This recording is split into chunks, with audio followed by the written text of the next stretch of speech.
Nous sommes avec Andrea Berger, ou Berger, citoyen helvète qui vit au Portugal depuis plusieurs années et qui est le propriétaire de cette Herdade dos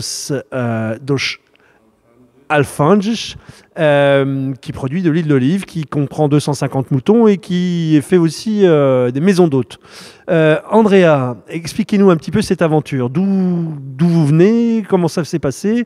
Qu'est-ce que vous avez trouvé quand vous avez racheté cette propriété? Bon, on est arrivé ici il y a 4 ans. Et puis, avant d'arriver ici, on a travaillé dans le monde corporatif. J'ai travaillé avec Nestlé pour 33 ans. Et puis, avant ça, j'ai travaillé sur des fermes. Et puis, j'ai fait des études en agronomie. Et ma rêve était toujours d'avoir ma propre exploitation, mais ma femme ne voulait pas à cette époque-là. Et puis, on a dit, on va faire autre chose pour 33 ans. Et puis, récemment, on a dit, bon, quand même, on peut encore avoir une rêve devant nous. On va lancer une nouvelle vie, on va sortir du monde coopératif et puis on va acheter une ferme, une exploitation ici au Portugal. On a trouvé cette exploitation qui a été abandonnée pour plus que 10 ans et puis on a recréé cette exploitation. Il y a des arbres, des oliviers. Alors il y a une particularité dont vous m'avez parlé concernant les arbres justement.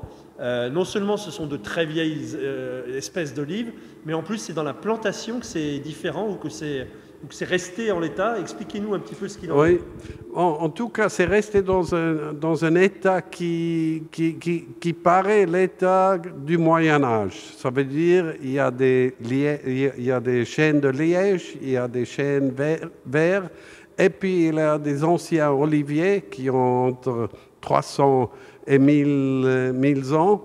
Et puis ces 3 arbres, ils vivent ensemble, mélangés sur cette exploitation. Et c'est quelque chose qui est très très rare ici, parce que normalement on voit des oliviers sur une côté, sur l'autre côté des chênes verts ou des chênes de liège. Alors c'est une exploitation bien spéciale qu'on a trouvé, il faut acquérir, il faut acheter et puis surtout, il faut la préserver. Il faut la rénover et puis il faut la préserver.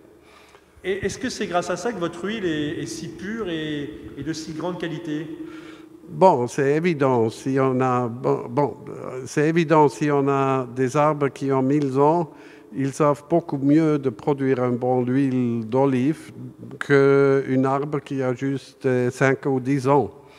Alors, on était très contents de trouver des arbres qui savent produire une huile excellente, qui ont des variétés, la Galega, Ibical, des anciennes variétés d'ici du Portugal et qui produisent une huile extraordinaire. Et pour nous, c'est la tâche de soigner ces arbres, d'être...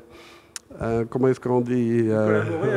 Collaborer avec des arbres, cuidar das árvores, prendre soin, et comme ça, on prend cette huile des arbres et puis on les met dans des bouteilles. C'est ça qui est notre devoir ici. Merci beaucoup, Andrea. Pas de quoi, c'est gentil, merci. La French Radio, Portugal.